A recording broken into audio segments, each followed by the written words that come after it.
character in game. 并不是说你努力就一定有收获，就算你被打败了，你还得继续去战斗。It was a really, really dark place for me. I was terrified of everything. Eu só não esperava que com League of Legends eu me aproximasse tanto de uma pessoa. Eu só não esperava que fosse acabar desse jeito. League of Legends community, me, everyone, all these gamers, we have your back. That's who we are, you know?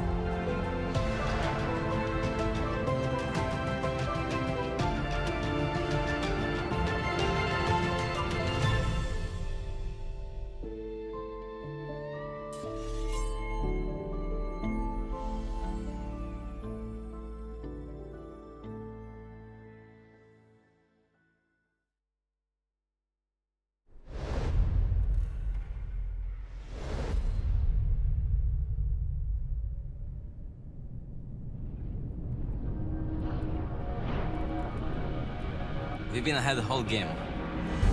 I got fed early, so this game should be a free win. But since we're ahead, my team gets cocky and starts trolling. They get caught, and now we maybe lose Nash. But I'm really fed, so there is still a chance that we can win this fight. This game was a free win a minute ago, but whatever. They had to burn some ults to take down Tam though. And Kate's also strong, and Nunu can peel for her.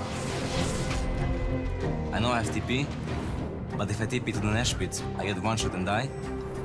Next to the mid wall, I'm too far away and I can't deal damage. I choose to TP to the blue off wall, so I'm in a good position for flank. As I TP in behind them, Kate and Nunu stall by catching enemy team in the middle of Baron. Nunu tanks as much as he can, and Kate deals a lot of damage. Since I'm on the flank, enemy team doesn't know who to focus. And since the three of us play the fight correctly, we kill them all and save the game. That's just solo queue.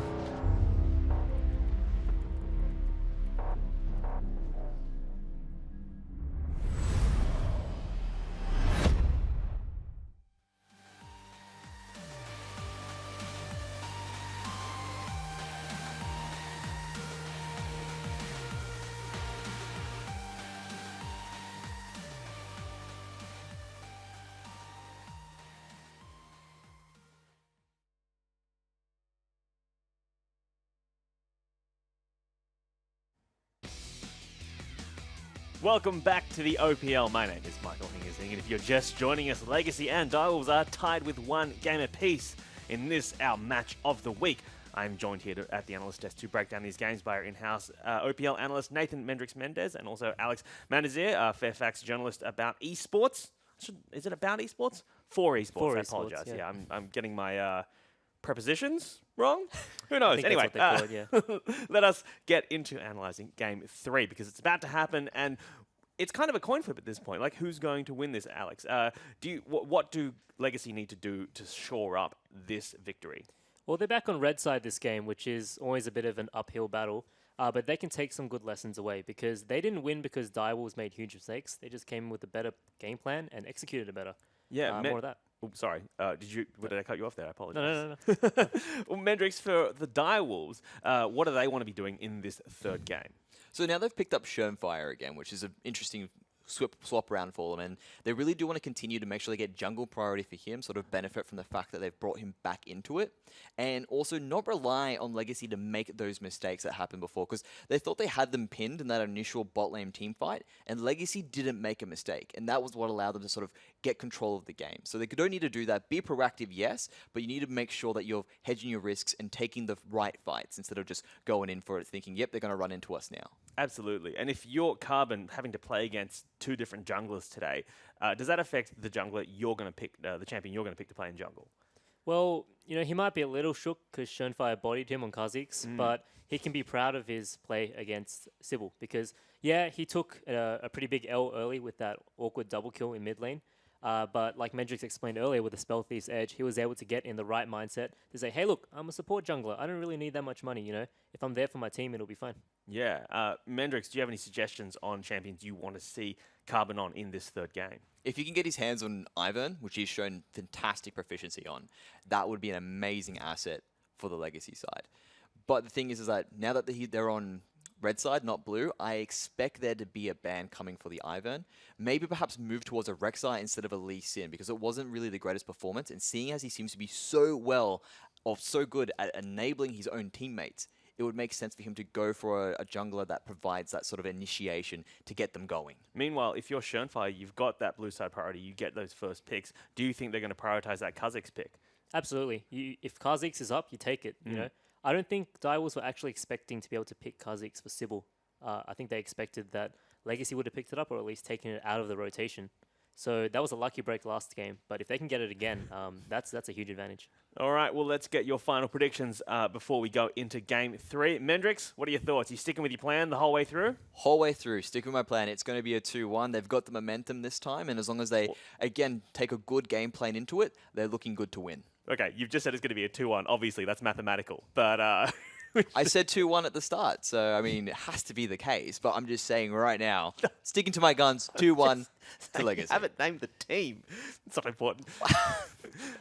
I don't need to name the team. I said originally it was Legacy. All right, Alex, your thoughts? You sticking to your guns? I'm going to say Direwolves 2-1. There's no plausible deniability there, unlike this coward over here. Yeah, Direwolves. Look, we're living in the age of Schernfire. Whatever. He hasn't lost. I'm not. Hasn't lost today. Washing my hands of the matter. All right. Hey, Well, look, hey, stats. Schernfire has never lost an OPL game. Well, yeah. All right. It's a 100% win record. You can't argue with those stats, despite the fact that we did earlier talk about cherry-picking stats. All right, that is enough from us here at the OPL Analyst Desk. It's time to get into Game 3. So let's throw it over to you, casters. It's Spawn and Fish. A little bit scared of you, Spawn. The kids are fighting over there. Yeah, it's getting spicy on the analyst desk. I mean, they were throwing down a little bit.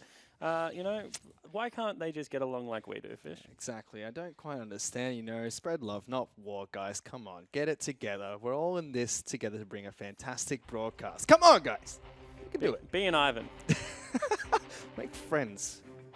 Ah, see, you do agree. Ivan makes friends with the jungle. He doesn't kill them. We did it. Spawn just waves at the screen, wants me to get the heck out of this conversation. But we are into picks and bans for the final game of not only the match of the week, but the final game of today as well. LeBlanc and Zara going to hit the bench here by the Direwolves. Camille and Rengar being banned out by Legacy. Now excited to see what the final ban is going to be coming out from Legacy. Jace will hit the bench. On the nice side and of early. Direwolves, so they didn't want to be forced into the trade. I mean, this is really interesting because we thought that maybe Legacy would leave it up to try and force the Kha'Zix for Jace trade instead. I will say we're having none of that. We know it's Claire's best champion. Let's get rid of it. Which means that Direwolves are going to pick up the Kha'Zix once again. Schernfire gets that. And that's a first pick Lucian Brom from Legacy. Okay. This is with Jhin and Varus left up. They obviously believe that is the hard counter to Ryze. Ryze has to step into Lucian's range. Braum gets the shield up in front of him. Lucian goes to town and puts out all that damage, you know, with the lethality, able to chunk through there. It's a little bit confusing. I mean, I wonder how the Lucian would have gone without a triple kill at 14 minutes.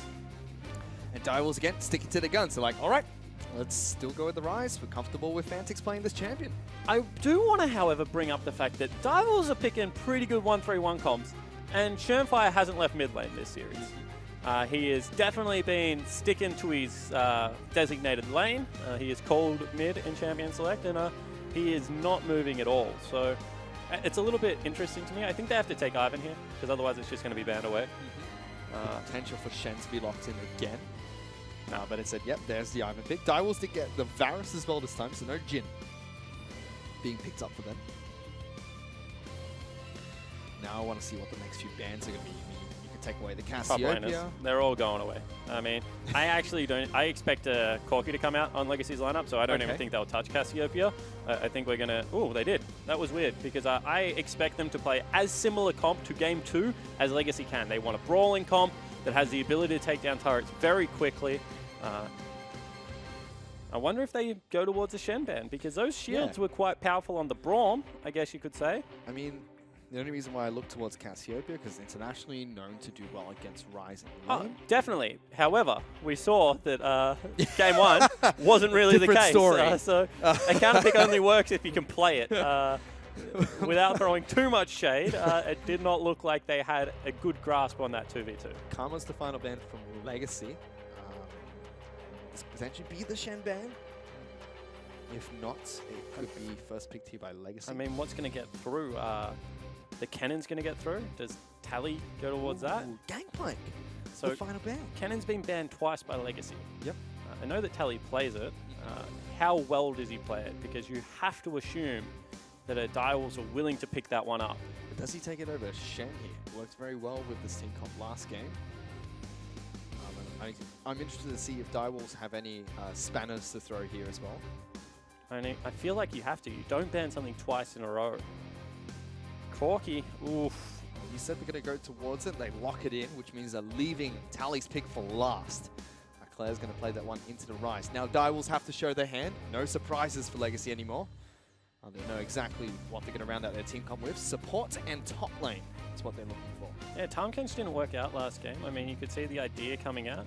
So they do default back. Thresh is going to be picked up for Destiny. Had a good game 1 for the champion. And now this is where you put everything on the line. Are you a 1-3-1 team or are you a team fighting team, Direwolves? If you go with Cannon, you're a 1-3-1. You put Ryze in the off lane, Cannon in the strong lane, you go to town. If you're a team fighting team, they will take Maokai or they will take Shen and they would make sure that they can fight in these situations. Taking all the time in the world to pick their champion, and Shen is going to be the Direwolves champion. No, it's not. What? They swapped so... It's bugged out the graphic. That's how long it took them to swap into Maokai here. Yeah. Still says Destiny's picking. He's not. That was a last-second decision. I mean, they did swap over to the Maokai. Chippies has been playing quite well, I think, in the last couple of games. Ha! Huni! Gragas is going to be locked in here for Legacy. Viva, the first time I heard about Gragas being played in the top lane this year is I was listening to Raz cast the LPL, say it was played in the CS division of the LPL. Yeah, LSPL. So I brought it up as well. So I've been talking about Gragas heaps. I spoke about it on the podcast a little bit, but let's just touch briefly into it. He doesn't clear fast enough, so he cannot be a jungler at the moment. He just cannot keep up with the likes of the Ivans, the Lee Sins, the Elises, Kha'Zix, Rengar. All those guys just clear way too fast for him, so you fall behind. However, what we did buff is he gets some armor, which helps him in lane a lot, and he gets more health back off his passive, which means if they ever run 2 magic dealers, top and mid lane as magic dealers, and you can go towards Spirit Visage as your first item, you just get so much back from your passive. We're expecting him to go double ring because he still has mana issues. We're expecting him to go Spirit Visage first, and we probably are looking towards maxing W because Q doesn't do enough damage anymore, takes up too much of your mana pool. W gives you the damage reduction, gives you the ability to, clear out minion waves very quickly, gives you percentage health against champions as well. So that's what we're looking for out of the Gragas. I mean, even Varus does a lot of percent-based magic damage to champions. So good pickup here from Legacy. Excited to see what Tally can do with the champion, and I'm excited to see Gragas being played again, especially up in the top lane. Yeah, I mean, he's a real fun pick. You can do some cool things now that we've changed his ultimate. I know people hate it, but you can throw ultis, flash body slams, all really cool stuff to make sure that the ulti lands now. You need to be very on point with the timing, I will say, because it is a lob. However, you can also just still chuck it at turrets. I mean, I bring it up all the time, but if you want a siege, if you've got a Corki, if you've got a Lucian that needs access close range to these turrets, you just throw a barrel at it, they go away. Well, for now, before we get into this match, let's check in with Hingers, who's with Direwolves coach Sharp. Thanks, guys. I am here right now with Sharp, and we got cut off last time, but I do want to ask now that we see the rotating junglers, what's the strategy behind swapping out Sybil and Shenfire alternating games? Well, after the performance from Sybil, I think Shenfire just performed a little better in game 1, and we came to the conclusion that Shenfire got a lot of information watching that game 2 as well and seeing Carbon's pathing, so we think it's a very good tactical move to get Shenfire back in, given that he has that information now. So learn a game, play a game, learn a game, play a game. I also want to ask, going up against this Lucian Braum comp, did you feel like it threw you guys last game, and how are you responding in this game? Yeah, it's pretty. We haven't versed Lucian Braum in scrims or anything like that, so it's pretty surprising that their first rotation in as well. But I'm pretty confident that King can handle it. We'll see how it goes. Really, we're not really too accustomed to it, but we just have to be wary of the early pressure and then see how we go from there. Awesome. Well, best of luck in the game, and thank you for speaking to us. Thank you. I want to talk about the Lucian Braum. One of the things that initially forced Thresh out of the meta was how poorly he dealt with, the likes of the old TK and the old Braum. So I hope that, for Sharp's sake, that this bottom lane has a little bit more of a grasp on how it goes. Because if they go aggressive at all, I feel like they get clapped in the 2v2. On top of that, Lucian notoriously does well against immobile 80 carries in the laning phase, and Catch him out, gun him down. Yeah, his mobility allows him to avoid Thresh quite well as well. So, and with the lethality build, I mean, if King misses one Q, Yep. it opens up an 8-second window, pretty much all laning phase, where you just dive in and go to town. so you already see in the mid lane, Claire and Fantix trading very aggressively. Claire wants these trades. I mean, it looks like they're even, but Fantix once again goes towards his refillable potion. Claire, on the other hand, has the corrupting potion. I mean, what we've seen from Fantix a lot is he clears out the wave, gets 16 CS, goes back, picks up his tier nice and early. If he's going to force him to use mana to trade against him, he's not going to be able to do that as early as he likes. Yeah, and that's why you start Gatling Gun, because I agree with you, he's looking for the push, but Gatling Gun still chips down the creeps, able to trade auto attacks well. See whether they go for the ward over the back of Dragon again. This seems to be a pretty staple thing out of Cupcake and Lost now. I really like that ward. For all the reasons I said in game one, just repeat them quickly. If they ever rotate over the backside, back towards Raptors, you can see exactly where the Kha'Zix is. You know if he's going to gank bottom lane just off of the information that he didn't rotate there, or he's had a shop, so you just play a little bit safe until he goes back. That's aggressive from Claire. They're going to try and go toe-to-toe against Fantix. He's out of mana. Does have his last corrupting potion ticking away, so Fantix is going to be stuck in this lane if Claire can push him out nice and early. Kha'Zix already close to the mid lane though. Yeah, exactly right. So one more time, shadowing the mid lane. That's what we expect out of it. But again, Claire has got the freeze because of Fantech's mana pool and being able to go with it.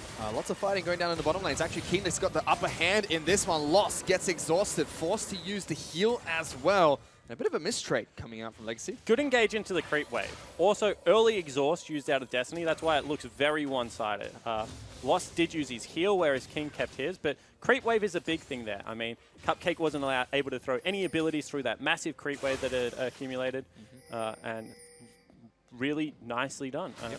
But you can see the back end of that means that they're going to invade into Carbon's jungle, try and take some things away. Doesn't look like they're going to get too much, but Kha'Zix is waiting in the wings. Might actually split out Carbon. Meanwhile, in the mid lane, you can see that Claire's come back to the lane and picked up a Dark Seal for himself. So that might seem strange, but what he lacks in this lane is sustain early on. So Dark Seal helps out with that. He has some ability power scaling, which isn't really a bad thing, but it's the mana. If you can't back on Sheen as Corki, you need raw mana because you go through a lot of it wave clearing. So that's what the Dark Seal is for. See whether Claire can, continue to push up into the Rise, because you can tell that he doesn't want to back away. Rise at the same time. Actually just went and got a very deep ward into Carbon's jungle. Didn't see whether he was able to clear out the Raptors, but control ward on the Banana Brush, ward at the Raptors. They've warded the other two camps as well. They know exactly where he is at the map at the moment. He's going to be clearing out his Krugs to kick things off. Let's see if he moves towards the top side of the map, which is actually not warded at the moment. But you just know he's there. Yeah. Because if he hasn't shown on any of the other wards, I mean, where the heck else is he going to be? So what Chippies does is he just backs away, has no mana anyway, gets a shop in, and everything will be A-OK on Summoner's Rift. He's finally going to get that ward going. Back into the mid lane. Claire still just trading with Fantix every time he steps out to last hit a minion. Just chuck a Phosphorus bomb down. For now, though, he also has Shenfai trying to come into this mid lane, looking for the jump. Fantix going to be able to get the root going in a second, but Carbon wasn't waiting close by. Didn't get the bounce off the QE, the Fantix. Thought some more damage was going to come out there. They see Shenfire now. The evolution of Claire is really interesting. I mean, he was a big top lane player for a little while. I always said that he could make the transition to top easily as he trades back again. Gets some good damage onto Fantix and still has corrupting potions to tick. Fantix just used his last refillable pot. However, was a big Lucian and Jace player as well. Yep. And looks to be more comfortable on AD carries than he does mages at the moment. I mean, it's just strange, Fish. An early dragon started off. Well, they have control over the mid lane with that corrupting potion ticking for Claire. Carbon's going to put the brush down. They will have vision control thanks to a ward as well. No, they have to back away. There is so much damage that comes out of dragons at the start of the game. Lost, don't take that. Yeah, took another extra shot, as you're right. They had pushed in. You can see that one more time. For the second time today, actually. No priority on tiers out of our Varus players. Actually want to be able to go toe-to-toe. Wonder if that was an adaptation based off the first series or whether this is like a Scrim trend that's happening. Trying to keep their power level nice and high on the Varus. Well, Fantasy is going to be forced to go back to base now. Does have Realm Warp available, but level 1 very low range on that. It wasn't Infernal Drake, so it makes sense Legacy were looking to try and take that early, but not able to do so. Checking in with top lane, which you haven't taken a look at for a while. Double Doran's Ring coming out from the Maokai as well as the Corrupting Potion. Very standard start for him to survive the laning phase, so to speak. And Sheen, very nice and early for Tally. Huh. So Tally thinks he can actually outright win the lane. I wonder if we're going to see like a Proto Belt Lichbane then, and he actually goes damage, or whether, you know, he just stops at the Sheen and uses it for some nice trading potential. I mean, I've seen Rusty bop a couple of people with the Proto Belt Lichbane. It's pretty scary. Nice use of Twisted Advance there from Chippies. Avoids the damage from the Keck. So they've just double bop each other. That was a great interaction. That's literally the sumo suits, which couldn't be any more accurate about the top lane better at the moment. My goodness. We're going back into the bottom lane. That top lane is just going to be a farm best for a while. Checking with the other sides of the map. Destiny's trying to zone out. Lost as well as Cupcake here. Doing a good job at doing so. Carbon actually stole away blue buff on the top side of the map while we were watching everywhere else. I mean, that's going to be good. Claire needs to trade in his creeps more. So one of the rules about Ryze is that his E does lots of damage at like early ranks, and then it's all in his Q, right? He empowers you up, he knocks you down. Q damage is absolutely redonkadonk. At the same time, the way you get away from that, quiet. The way you get away from that is you just sit behind a creep, and then he's not able to hit you. So, you know, if you keep walking to the side, I know that you need missiles, but I feel like you trade better with auto attacks and Gatling gun than he does with just straight up E's and autos. Well, Claire was not able to pick up the blue buff that was stolen by Carla, but did get red. I mean, Tally got it. Fantics. He did too. Come on, mate. Got to use those eyes. Peepers on the screen, Fish. Play here. Don't quite look at those things. Meanwhile, he's going to be trying to take down blue himself. Claire should pick up that second one. He's got a Hex Drinker here, so should be able to do very well in this lane against Fantics. Fantics does have the Catalyst, so sitting back and trying to scale up on this Ryze. But double buff Corki always been a menace, and he's going to have it as soon as Carbon either smites or allows the blue buff to go back to where he came from. You can see that that allows Claire to actually have a little bit of a push in this lane. Confident enough to at least go towards that. Ooh. Carbon was waiting the wings here. They do take down the ward. He doesn't pick up...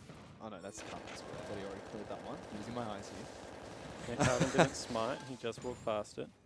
You see that it is going to be a tank Gragas, so everywhere, Oceanic fans are a little bit sad that it's not the full AP top lane Gragas. Well, he could just, you know, have the Tally's a changed man. I'm telling you, we need to get rid of this Tally Swiper league chat that they keep talking about, because he's not playing any carries anymore.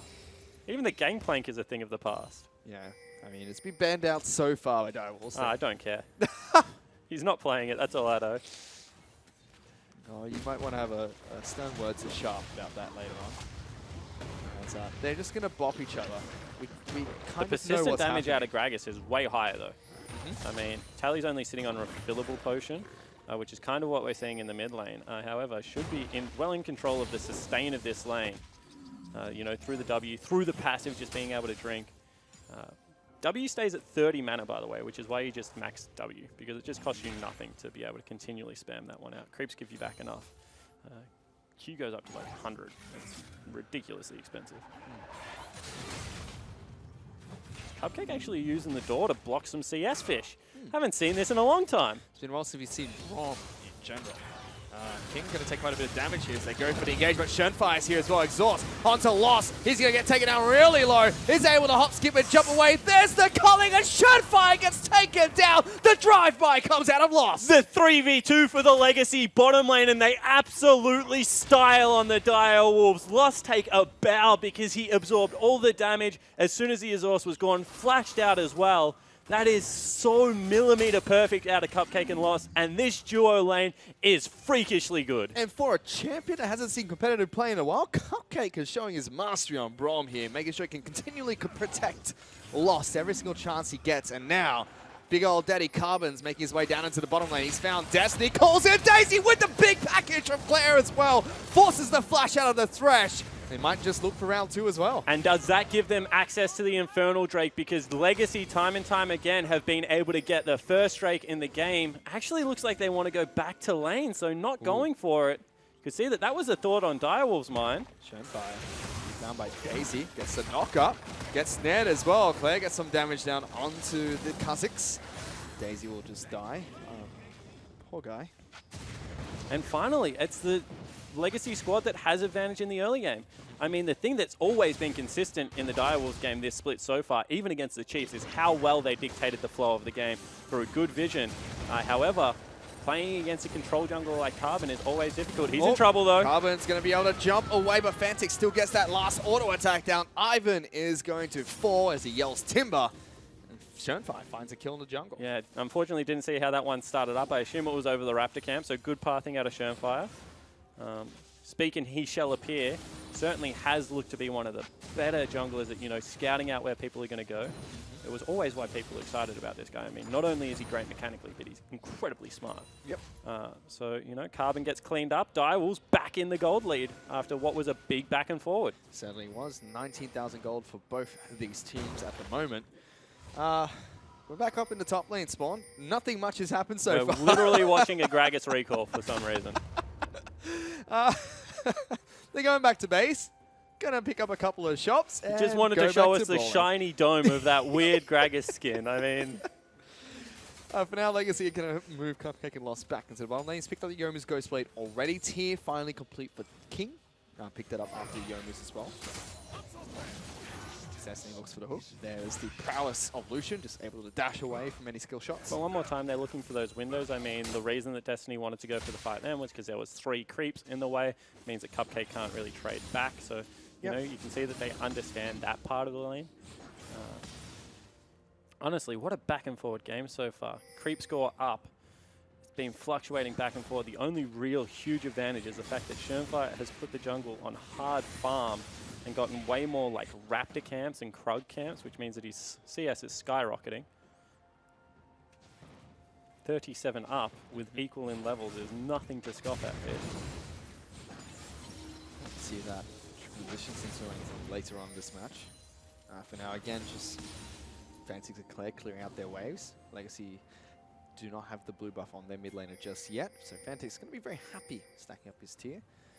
Doesn't quite want to face check in this one, but does have a Kha'Zix nearby. Claire might be in a bit of trouble. Going to be forced to Valk away, but Fantix is wrapped around the side, looking for another snare. Doesn't get it. Gets some good damage onto the Corki and burns a lot of his mana. Yeah, and one more time you just see Claire chug all 3 potions. I mean, he has been chunked out of the lane so many times, but the Dark Seal, the Corrupting Potion, has certainly helped him stay relevant. And that's what he's needed against Fantix, who is a big lane bully. You can see that Fantix is slowly but surely getting ahead in CS. But it has not been the rapid pace at which we're normally seeing. Shernfire actually hunting out Carbon a little bit. With the Scuttle Crab, not going to be able to get that one. Takes the Dark Passage back to safety. Cupcake and Lost will... He's on a ward. Takes a bit of damage. He's able to jump away. Fantix waiting for this one. There's a hook. Carbon not going to get connected, but they lock down Destiny. They call out Daisy as well. Destiny's the first one to fall in this brawl. Exhaust being put down onto the rise, but Shernfire's the next target, and Claire will pick up a double kill. Yeah, and all of a sudden, Tally had teleported down. No one else had left. See whether that cost them the first turret in the top lane as Chippies is pushing in very aggressively. However, Infernal Dragon is maybe the one dragon you can swap for that. If you give it 2 kills on top, I'll still give it to Legacy. And they're going to be able to take down the Infernal Dragon. Claire has double buff. Tally is trying to book it back up into the top lane, and Claire looks like he wants to follow suit. He might be able to make a cheeky pick on towards the Maokai. All he's doing is he's cheating up there because now Maokai can't stay at the turret. Because if he runs into 2 members, he's definitely going to die. So it's not worth the trade in that sense, because then they just push back down your lane. So really smart play out of Claire, cheating towards the top side of the map, making sure that Tally can get back up there in time, the team thing. One big thing though is Chippy's got a back out of that, so he's been able to pick up his Spirit Visage and Mercury Threads, whereas Tally has walked back up to the lane and teleport advantage for the Maokai. And all of a sudden that Gromp ward becomes a very aggressive ward out of the Maokai, because on this back right now, if Chippy's just clears the lane and teleports bottom, they can make that big play. Problem, Schernfire, wrong side of the map for that play to go through. He was taking Gromp, and you can see that Carbon actually is standing on top of the ward, and they're pinging danger on him. Obviously very aware of that play going down. Tally's going to try and book it straight back up into the top lane. Has his Spirit Visage picked up, a crucial item for Gragas. See Claire trying to cheat his way down towards the bottom lane as well. Spots out the Kha'Zix. And no, it's instead, actually Chippy's. Yeah, Chippy's just walks. He's just footing it. So interesting. Of course, package being picked up from Claire means he can take some cheeky trades and just Velk away if he has to. But that's quite a good trade going in Fantic's favor there. Feeling happy with how he's playing. I'm actually happy that the Rise is winning the Corki lane. I mean, I've made no mistake of it. You don't like that champion? Nah, Corki in the current patch is really frustrating me. Here we go. They're the doing big it, Spawn. brawl. Oh, get him! Run! All right. Meanwhile, the Joy lane's moved pretty much into the Direwolves jungle. Maybe a little bit more exciting than the Tree and the other guy. Oh, Exhaust being used. Exhaust? Lost is not going to be able to pick up the kill onto Destiny. He's at half health now. Cupcake's going to rejoin him in this bottom lane. He's picked up his Berserker Greaves. Yep, that's the right. I got it right. Why am I questioning myself? Schernfire being caught out again a little bit as well. Never question yourself, Fish. Don't believe in you. Believe in me, who believes in you. Hey, it looks like he's going towards the Black Cleaver again, so sticking to the old Lucian build, which brought him back into competitive play. It's kept him there right now. You can see that 3 members strong invading into Carbon's jungle. Not only that, they're behind Tally, who needs to be a little bit more careful. And they decide not to do anything about it? Yep. I mean, you don't have to. It's just the implied pressure is there. You see that Tally ducks into the brushes, you know, a little bit more careful about pushing up aggressively, give some priority over onto the Maokai. Big item pickup though. Carbon does have his redemption available, so any mid-game team fights Clued, Swing, and Legacy's favor as they go for a brawl in the mid lane. Claire's going to try and jump over, but Carbon's down to target. Fantix gets exhausted. There's the redemption, comes in time, but it still will be Carbon that falls. The Corki's forced to flash away, almost nails him with the big one there, but it's just a 4-on-2. Direwolves out-rotate Legacy. Summoner spells aplenty burnt. What's that? A ghost and 2 flashes on the side of Direwolves, as well as 2 flashes and exhaust on the side of Legacy. And that's a huge team fight for Direwolves to take. One more time, they beat them to the punch. Their rotations still look crisp. And it gets them back within touching distance. As soon as you think, you know, this is it, Legacy, they're getting into the lane for a gank. I mean, Destiny and King showing up, ruining that surprise party, and setting them back on pace to be able to fight back in this mid-game. And again, Carbon just doesn't seem like he's having a great series so far here. Getting caught out again, 0-2-2 on this Ivan as Chippy just walks in. Gonna bop this turret. Taking the turret now, though. It's quite a bit of damage, but here comes Schernfire. He's up here as well. Chippy's very low. Tally out of mana, though. Looks at a fight, but the ultimate comes out of the big old tree. Still chasing him down. Gets the heal from the passive. Corki and Ivan. Ivan's gonna be able to get the shield down on towards the Gragas, but they do lose the top lane turret for that. Yeah, and you can see that not able to pick that one up. So first turret goes down. Big gold advantage now over on the side of Direwolves. That's the Dragon trade finally coming in, like what? 5 minutes later, Lost now battering down the bottom lane turret. That should fall. He's going to be able to get the double taps down. One more attack. No, he can't do it. Turret's so low there. Actually has to run away because all of a sudden the Rise was in behind him as well. They're collapsing. Big question mark pings. Uh-oh, Fantix, can he take the Dark Passage? He's going to get knocked up, stunned up as well. Lost finds him as he takes down the Rise. Yeah, and Cupcake on point, gets the door in there, able to get the knock up as well. That was just beautiful. If either of those skill shots miss, Fantix flies out, instead nails them both with Flash still available. Whew. This game's been playing on a new level. It certainly has been. That might allow Legacy the option to continue pushing for that bottom lane turret. A tap It's all they need to take that down. Yeah, breath of fresh air down there, and it will take it over. I mean, mid lane, though, is still pretty low on the side. Oh, the door up would have helped there. Dash in lost. Get it. Got it. But half health's lost on the way in. See whether he goes back before the dragon to go for it. Shernfire taking some damage. Needs to be careful. Every now and again in solo queue, I'm the jungler, and then Corki Valk's on my head and I die. Like, I don't even know where he gets damage from. I mean, I guess he has Sork Boots, Trinity Force, and a Hexdrinker, so he's pretty fed at this stage of the game. He's also got 5 stacks on that Dark Seal. Ken putting in work. Pack a punch. He's got 40 ability power spawn. He certainly does. Good math right there. Checks out. Hashtag he did the math. Right here on the OPL, guys. Well, next dragon's going to be spawning in the next 5 seconds. It's an Ocean Dragon, so not as important, but Legacy have... I mean, last game it was. I still think that with these mid-range 80 carries, like the Lucian and the Corki running around, Ocean Dragon is definitely a nice thing to have. Good trades against Fantix. They call in Pumpek, though. Gets the slow. The stun's going to come out. We'll be able to take the Dark Patch to the safety. Redemption be used nice and early by Carbon. Keeps them all nice and topped off. And Fantix now chugging the potions. Trying to do his best to get back to as high health as possible. Ooh, almost clips him with the snare. Direwolf's looking for a hook. Claire nicely avoids that one. In comes Chippies. They lock down Cupcake. He's going to take a lot of damage, puts up the shield and flashes away. But is it too much? Shernfire now looking for Claire. Daisy is pummeling down onto the front line of the Direwolves. They've locked him down. There's the Collie. He's forced to hop, skip, and jump away. Suddenly a teleport for big old Daddy Gragas is coming down as Tally wants to try and protect his team. Not even needed because it will be Claire that goes on a killing spree. 4v5 Legacy able to take that. However, if you listen to Carbon, Daisy's a better champion than Ivan anyway. So maybe the 5v5 in there. Crucial knockups coming out of that Ivan ultimate. And you just can't get through the Braum. He's so damn tanky. And people aren't used to these tanky supports. More poke coming out from Claire in the mid lane. Knocks Destiny back. Fanty's going to take a little bit of it as well. Almost kills him with the big one.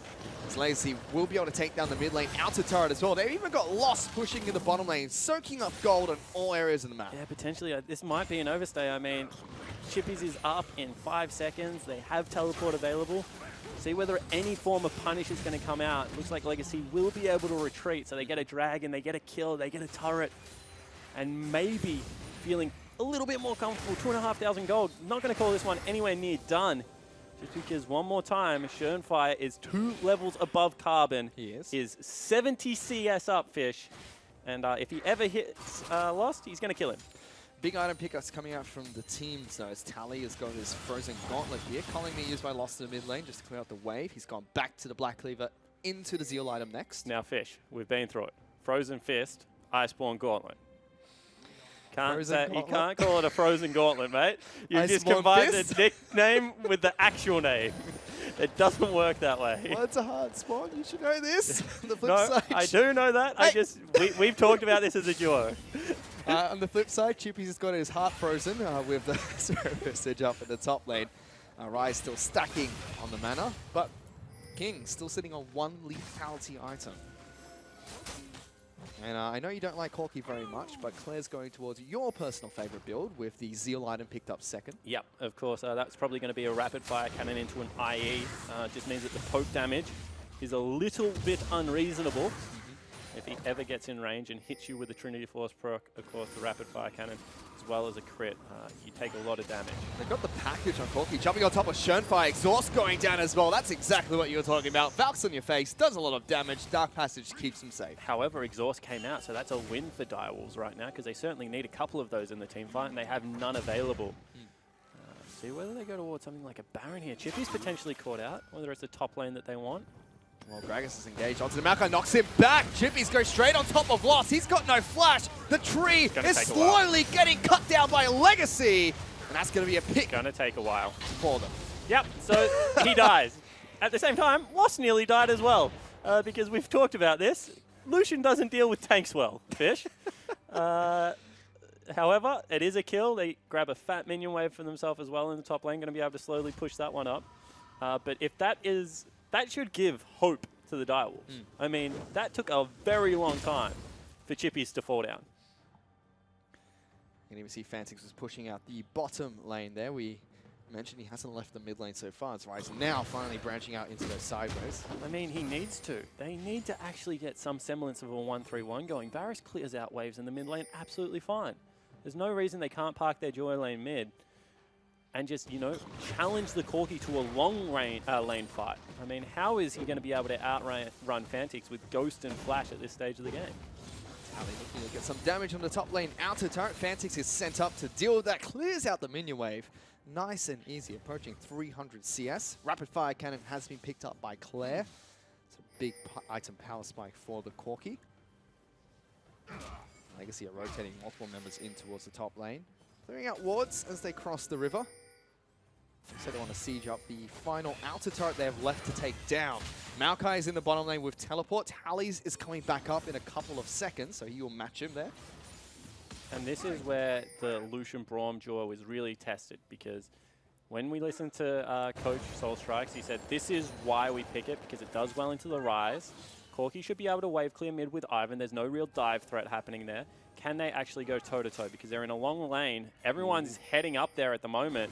Dark Passage is available if Shernfire gets Oh, put they up. hit King! He's going to get rooted down as there goes Daisy looking for the fight, but a big Dark Passage gets him back to safety. Shernfire is going to jump away from that one as well. Yeah, but one more time, they don't really get anything else. I mean, they get a Summoner spell, that's nice, but no turret's going to fall down. Chippies has to rotate up, that leaves Tally in the bottom lane. But until they can really turn that into a Baron, until they can turn that into the top lane turret, you know, King just gets a free recall in all these long lanes and is going to be able to head back. Lost is going to continue pushing up the top lane. That should be top lane out of falling. Ooh. Do they fight for this one? I mean, there's no good wards for Chippies to go to. Fantix is still up there. Turret falls. Fantix gets a knee off on towards the Braum, but doesn't follow up with anything else. Daisy over the wall on top of Shernfire. Run! No! That's the wrong way. Poor Daisy. Yeah, Daisy falls down.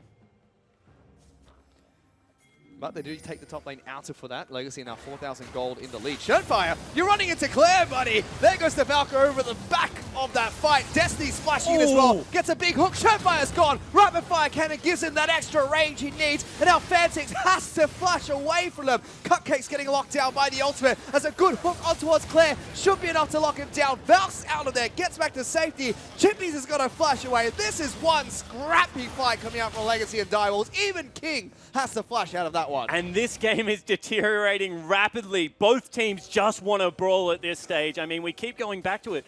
Fantix can't get a 1-3-1 going. At the moment, the Corki is huge. That will mean Baron is going to be started up fish. No jungler available, and double AD carries rip through this. And you can see how much the Ocean Dragon is helping them heal back up so much as they just walk towards the pit. That Baron is going to fall. Legacy have taken it down with a 6,000 gold lead. They certainly have, and all of a sudden things are getting scary. Can they get an Infernal back for themselves on the side of the Direwolves? I mean, they really need something against the Tide right now, because out of nowhere, the 280 carries are just fed again. And let's take another look at this one. I mean, he goes over the wall, and this is actually a really smart valve because it means that there's no isolated targets. They fight on top of each other. They're nice and close. Good flash forward, picks it up. I mean, if that Phosphorus Bomb hits, Fantix dies.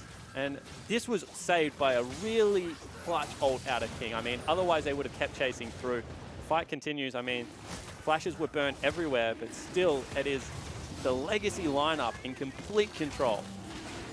Legacy even pull out the Infernal Drake there to pick up the second one of the game. King popping a Yomu's Ghostblade. I That's hate a Corki. package. I just hate him. Like, as the hard, you can tell that I've been playing AD carry because as the flashless Varus in that situation, you just pop Yomus, you pop like all your active, and you just run as fast as you can. Pray, please. And pray. Don't jump on me. I will die. I feel so sorry for King in that situation. Claire's package is going to expire as Legacy moves towards the bottom lane. Look Baron at buff, how- big minion wave. Look at how Legacy shift the map, though. They slow push top lane right now. That's going to push back against them. They bring Tally into the mid lane with the teleport still. They rotate the rest of the team into the bottom lane. All of a sudden, now they can go back to the mid lane because Tally's been pushing that one up and continue this jockeying for position. By that stage, they've built up a big enough creep wave in the top lane. They rotate into top, and they can just keep sieging, keep poking, and keep annoying this Direwolves lineup.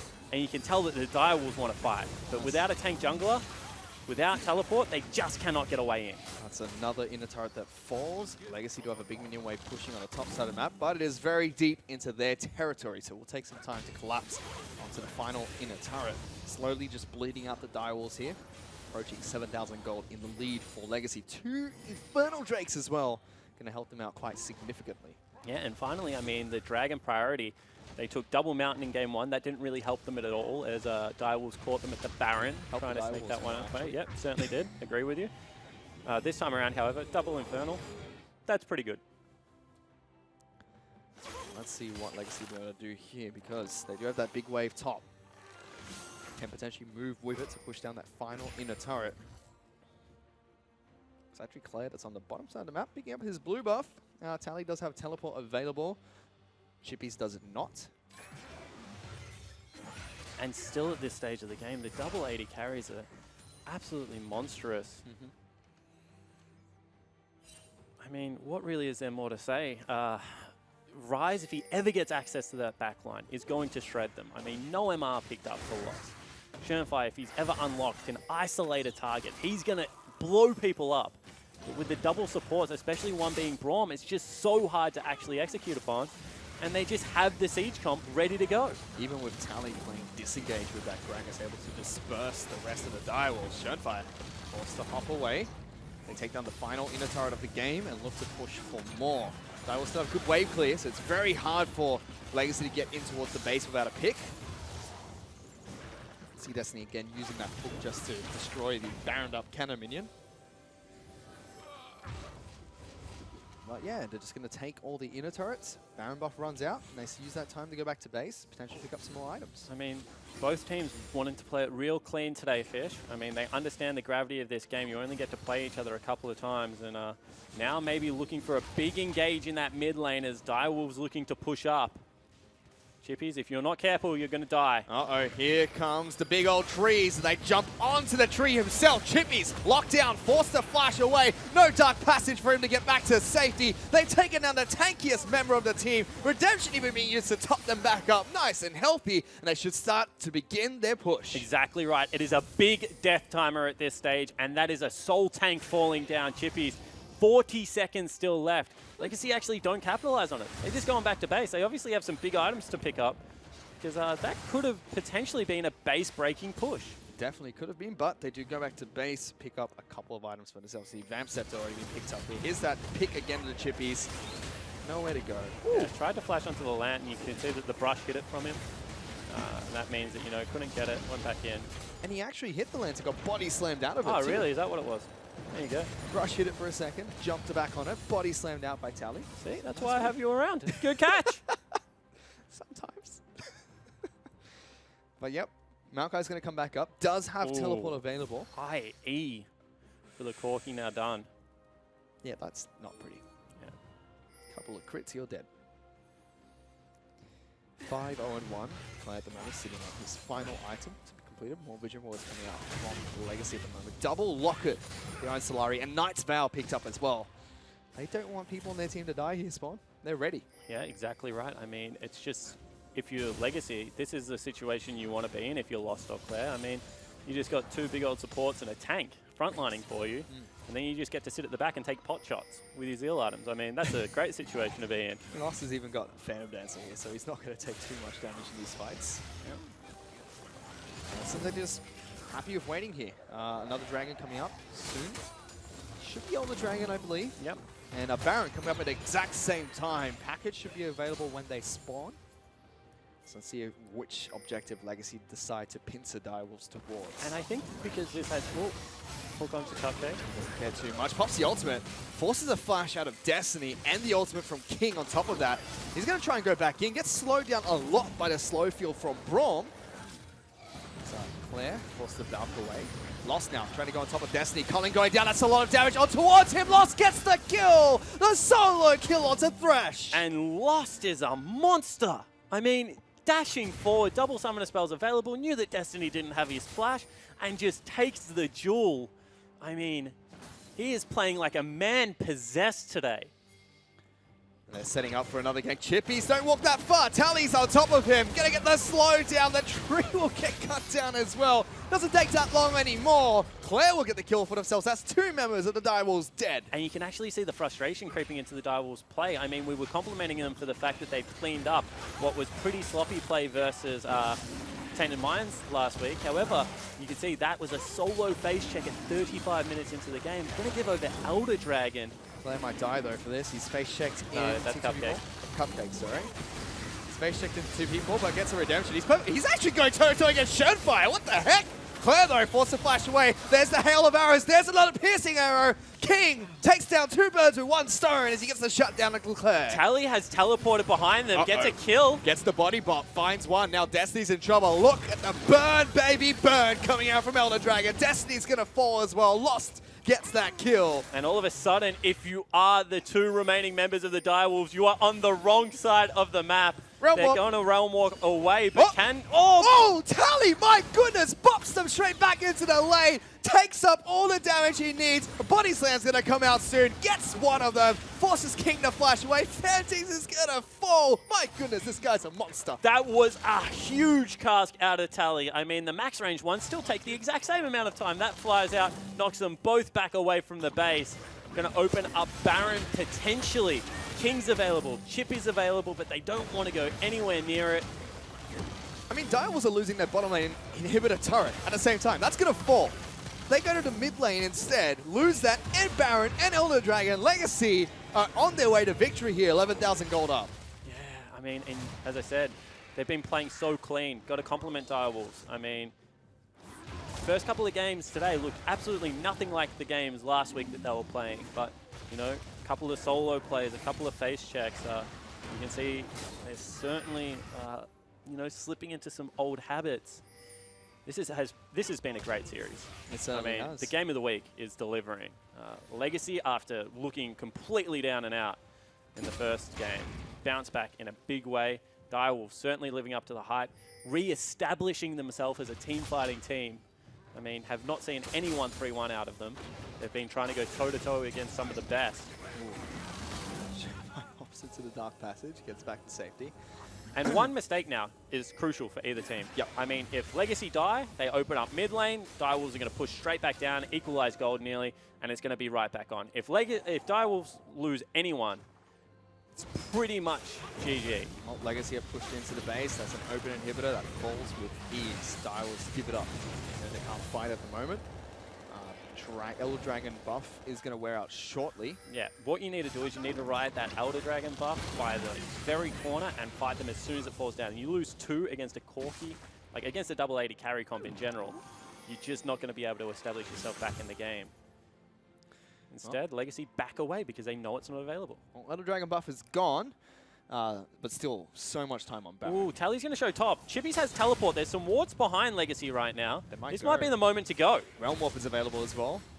Could be Rice looking for the play. Chippy's going back to base. Might be looking to get his home guards. Call the play off. I am smiling. Okay. Good to know, Lost. A little bit random. But Legacy just happy with waiting, it seems. They want the push to go through. Ooh, it's actually a Death Stance it picked up. I wasn't expecting that out of Lost. Bit of life steal coming up from him. Good defensive quality is actually what it's all about. Very hard to kill. The burn over time with the Phantom Dancer makes sense with the supports. And the Knight's Vow. That's good poke damage hitting Carbon. Very good from Direwolves. They still have double redemption and locket available, as well as the Athenes keeping everyone topped off whenever Carbon gets some damage done. Big top lane wave will slowly crash, and Super Minions will help push out the bottom lane. Daisy's being called inside of Fog of War. More brush being created by Carbon. Waiting high. Cupcakes put up the shield. They might go in for the push now. Carbon's been locked down. They find Fantix though. They knock him away. Redemption comes out. Lost has flushed over the wall. He gets the first kill. King's going to fall next for the double. And slowly the base of the Direwolves is being ripped apart. Does he get the triple? Yes, he does. Quadra coming out. If he can take down Chippies as well. That's a big tree to cut down. But Legacy are much stronger with bigger roots than the Direwolves as they push towards the base. This should be the series. It certainly should be. And 2 tests and 2 failures for the Direwolves. First against the Chiefs, now against Legacy. Legacy are going to pick up a bounce-back game versus the Direwolves and take this one. GG. They take it down. They pick up 2 points here today after taking it down 2-1. Direwolves still get a point, but it seems like a similar defeat to what they saw in the first week of the OPL. And Carbon's all fired up. I mean, you can see him on the screen. Didn't have the best series, but that was a captain's game. I mean, rallied the troops, got him back behind it. And yeah, if I have Carvin, I am cooking a very nice dinner for Lost tonight. Yeah. The boy deserves it. Gives him a good old hug there. Kiss Tally on the head as well. He's very happy with his troops today. I mean, that's just such a nail-biter. Great win for Legacy, but you have to talk about these guys. I mean, huge in Game 1. They looked immaculate. Game 2, early game was going in their favor. Game 3, they bring back in Shern, and it isn't enough. First OPL defeat, but they were on the cusp again. I mean, first Chiefs, now this one. Whoa, that hurts if you're the Direwolves. You've gone up against 2 and you've lost both of them. Well, they've gone against the two of the best teams in the OPL right now and still picked up 2 points, 1 for each defeat there after taking a game off both of them. Hopefully be able to see the Direwolves bounce back in their future matches. But that's all from us here at the Casting Desk. Let's throw it back to Hingers at the analyst desk. Thank you, Fish. Thank you, Spawn. Well, gentlemen, Legacy have now closed out the series 2-1 over Direwolves. And Alex, let me start with you. They've bounced back not only from their loss last week, but also from their loss earlier today. And they certainly overcame your predictions. I think I have to call them Legacy Esports right now because they made me hold the L. Camera, can we get something in? No? All right. Yeah. What is going on? I was going to say Dire Wolves and hand it to my friend Mendrix over here if Dire Wolves wanted, but nah, fair enough. Yeah, but and Mendrix, you came out on top there because obviously the predictions we should have trusted you. You should have. I In the was end, on to I knew doubt you. Legacy could bounce back, and they definitely did. And they even bounced back using Gragas of all the people as well. I mean, he was definitely around throwing those casts out there, causing them to bounce. Well, let's take a look at the draft because a lot going on in this third game. In particular, we see the return of the Lucian Brom pick and also this Gragas in the top lane for Tally, which I didn't see coming. Had we kind of suspected this because of 7.2 or is it just a pocket pick? I believe it's just a pocket pick. When I looked at it, I was really surprised and said, you know what, it makes sense. He's still a tank. You do have they do tend to go towards a double AP mid, so that means if you do go for the Spirit Visage, he is still very tanky, and he ended up being an asset the entire time for Legacy. Yeah, this actually reminds me of a really annoying comp that Dignitas used to run way back in, I think it was like 2012 or something, where they would run a marksman down mid with like 3 supports and Gragas. Every time you tried to push him off a tower, Gragas would chuck his ulti, and they just run back and try it again when the cooldown was back up. And I actually want to point out here that Legacy had 2 marksman support combos. You know, they had Carbon on the Avern, who's also a support, with the Corki in the mid lane. So they essentially had 2 duos they could run across the map, taking towers whenever they wanted. And then that just meant they had more variety in terms of like win conditions for them, you say? Yeah, precisely. There's not like, we took out 1 player, now Direwolves have the opportunity to push. No, you need to do a lot to break down their win condition there. Well, their AD carry Lost had a massive game in Game 3. And let's take a look at this early replay because this first blood, Mendrix, I saw you got very excited about it. Yeah, this was incredible here. So as you see, they jump into it, and as soon as Shernfire goes in to get the kill, Cupcake immediately exhausts Shernfire. That allows Lost to survive, get back, and get the kill. And it was just incredible for him to actually be able to get the exhaust onto the right person in the middle of all those champions there. But if you're Lost, though, is that millimeters? You were saved by millimeters there. And Exactly. are you like praying at that point? Or are you like, nah, we've scrimmed this. I got this. Like, who knows, right? It was all calculated. They knew exactly that was what was going to happen. And Lost played that perfectly as well. I mean, to immediately use his Relentless Pursuit back, followed with the flash and heal to get the distance, and then to land a perfect culling onto Shernfire, those guys were on point the entire play. Yeah, you can see the exact moment if you watch the replay again where Shernfire realizes he's barbecue chicken, feeds a small family of 2. It's... that Relentless Pursuit goes backwards. There's enough separation. He can't catch up. He's just waiting for his death warmly. He's just sitting there like, oh no. Speaking of Shernfire, this rotating jungler system, and obviously Direwolves look so strong in Game 1, and do you think this rotating jungler system is working for them? Because obviously they lose Games 2 and 3. Is that just Legacy kind of stepping up, or do you think that team synergy they had in Game 1 is lost as they're rotating players in and out? I think you definitely ride the exhilaration and the high off getting a win. Obviously, subbing Shernfire out for Civil probably messes with that to some degree. But at the same time, these guys are professionals. If they did it, they must have had a good reason to do it. And obviously, they're facing the consequences now, but I wouldn't be surprised if they tried it again. Yeah, all right. Well, let's take a look at this replay from about 36 minutes into the game. This Tally just Gragas chase. Yeah, it's fantastic and really sort of just sets the entire pace for this game for Legacy. And what's amazing about it is that these guys have been just winning fights with odds stacked against them throughout the entire game, getting these advantages. And then for them to sort of come in again, of course they had the Dragon, of course they had the advantage in the pick, but Tally actually managed to stop Shermfire from recalling because he found him in between. And then directly afterwards, then was able to make the chase and secure the win off of that for Legacy. So Tally played really well there, but it was off the back of great plays from the entire team. And throughout also, the entire series. they were... oh, sorry, I didn't mean to cut you off there, but targeted bans towards Tally as well. We saw Gangplank being banned out in this series, so he was able to pick up that Gragas instead. So let's hear from the man himself, who's standing by right now with Spawn. Thanks, Fingers. I am standing by side the victorious Tally, of course, picking up the 2-1 victory over the Direwolves. Want to kill the mood for a second, though. Yep. Yesterday, last week, you guys lost against Sin. I saw you sitting on the stairs, you know, head in hands, pretty cut up about the loss. What did you do this week specifically to make sure you could bounce back? Well, we completely flipped our play style because we were like, this isn't working. Like, this meta isn't doing well for us if we keep playing like this. We did a flip. Everyone's like, mind was reset, and we just dived back into it with Lucio's help, and we got back up top. And, you know, that was kind of the big first upset for the new guys on the roster. You know, Claire coming over from the LJLCS and, you know, Lost and Cupcake playing together as a duo. How did the team really band together? Was it just Carbon doing all the work? Was it a good camp all around? Well, I think out of everyone, our rookies handled it the best because me and Tim felt like we let them down since we're the veterans, but they handled it really well, and they were able to cheer me and Tim up, which was really helpful of them. Yeah, it certainly is. And they seem to be suiting the team a lot. I want to talk about your duo lane again. I asked you about it last time. Week to week, these guys are getting better. I mean, you saw the 3v2 they turned on their head. Game 2, they were absolutely popping off. I mean, how good are these guys? Are they the first like world-class bottom lane we've seen coming out of O's? I feel like it's almost like when you watch them, it feels like one player playing two champions. Like you'll see when they play like Jin or something, the W's always out before the spell lands, or they just combo really well and they're just fluent when they play. I want to ask you about your opponent's Direwolves. I mean, it's the question on everyone's lips. Playing with Shermfire, playing with Sybil, they've gone back to team fight. I mean, could you feel the difference between Shern and Sybil? I mean, what was your takeaway from this series? Well, I didn't really notice the difference between Sybil and Shern. They did both play the exact same champion and with the exact same comp, so it's very hard to like separate the two players, but they are both extremely good, and we did have to respect them in the end. Yeah, they certainly seemed like they were bringing the heat. I mean, game 1 was incredibly close. Now I want to talk about the Gragas, because I have a confession to make.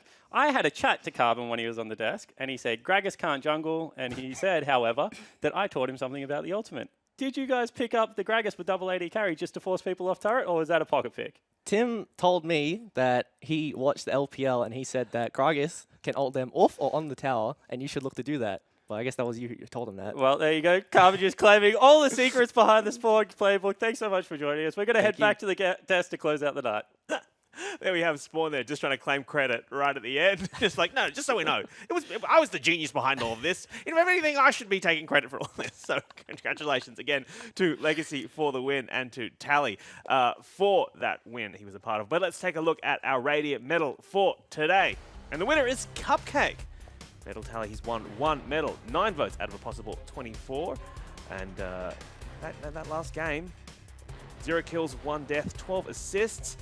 Is it just because of that Braum pick, Mendrix, that we're liking Cupcake? Well, I'm liking him specifically because he did so well in those 2 games with Braum. Not because he had the Braum pick, but because he played so well with them. He had a very, very large kill participation involved when he was there, and he just seemed to be a complete monster when he was on it. Absolutely, and we see him getting his first point there on the scoreboard. Series still up in front on 3 points with the Radiant medal tally. Alex, our best and fairest so far this split. Do you have a pick? I mean, you don't get to vote, obviously, as a guest, but maybe we should have let you. But overall, are you picking anyone who's really stood out to you this split so far? I think Sarah's absolutely. I really loved watching him play today. The Tryndamere game was an absolute pleasure to watch. As a dirty Tryndamere main, anyway. I'm a dirty everything main. I just say whatever's convenient, really. But no, Sarah's. Like he looks like a better Paradise right now, and I didn't think I could say that because Paradise looked stellar last split. Take that, Paradise. No, I'm yeah, get out of here, No, yeah. I'm so looking forward to seeing how this kid develops as a player. He mentioned himself in that interview, he came out of nowhere. Well, he's going places. Absolutely. Well, he'll be joining us on the desk right here tomorrow. Also, if you'd like more information on any of these games, and you can get in touch via our podcast, which is the hashtag OPL show, released on Fridays. You can tweet with that hashtag OPL show and ask your questions. We can answer them. If you want to know anything more about series, maybe I can slide in a question while he's here on the desk with us tomorrow, and it can be some sweet extra content for that podcast. Who knows? All right, well, let's take a look at tomorrow's schedule as we bring it up on your screen. Sin versus Tainted Minds. Sin, obviously, off the back of that win last week. Tainted Minds looking to rebuild, and then tomorrow afternoon we'll be seeing as well Abyss taking on current frontrunners, the Chiefs. That's going to be a difficult game for Abyss. Alex, before we get out of here, I just want to get your quick predictions for tomorrow. What are your thoughts? Sin versus Tainted Minds? Who's going to take that one out? I'm going to give it to Sin. Actually, you know what? I'm not even going to say it's a 2-0. All right. I believe in Juves. He is my savior. He will deliver me to the land of milk and honey. Juve's mum just joined Twitter as well, so she's been barracking for them. Obviously, it's a Nice. big bonus. Yeah. Wish my mum would join Twitter and support me. I don't wish that for me on that side. So just letting you know that. We'll keep it separate. Well, that is enough from us here. I'd like to thank our guests today, our in-house OPL analyst Nathan Mendez, and also our guest from Fairfax Esports, Alex here. But that's all from us. We'll see you next time. Bye. Going to take quite a bit of damage here as they go for the engagement. Schönfeier's here as well. Exhaust onto Lost. He's going to get taken out really low. He's able to hop, skip, and jump away. There's the culling, and Schönfeier gets taken down. The drive-by comes out of Lost. Karma not going to get connected, but they lock down Destiny. They call out Daisy as well. Destiny's the first one to fall in this brawl. Exhaust being put down onto the rise, but Schönfeier's the next target, and Claire will pick up a double kill. Uh-oh, Fantix, can he take the Dark Passage? He's going to get knocked up, stunned up as well. Lost finds him as he takes down the rise. Gold in the lead. Schönfeier, you're running into Claire, buddy. There goes the Valkyrie over the back of that fight. Destiny's splashing in as well. Gets a big hook. Schönfeier's gone. Rapid fire cannon gives him that extra range he needs. And now Fantix has to flash away from them. Cupcake's getting locked down by the ultimate. As a good hook on towards Claire. Should be enough to lock him down. Valk's out of there. Gets back to safety. Chippies has got to flash away. This is one scrappy fight coming out from Legacy and Direwolves. Here comes the big old trees. They jump onto the tree himself. Chippies locked down, forced to flash away. No Dark Passage for him to get back to safety. They take another tankiest member of the team. Redemption even being used to top them back up. Nice and healthy. They should start to begin their push. Waited high. Cupcakes put up the shield. They might go in for the push now. Karma's been locked down. They find Fantix though. They knock him away. Redemption comes out. Lost has flashed over the wall. He gets the first kill. King's gonna fall next for the double. And slowly the base of the Direwolves is being ripped apart. Does he get the triple? Yes, he does. Quadra coming out. If he can take down Chippies as well. That's a big tree to cut down. But Legacy are much stronger with bigger roots than the Direwolves as they push towards the base. This should be the series.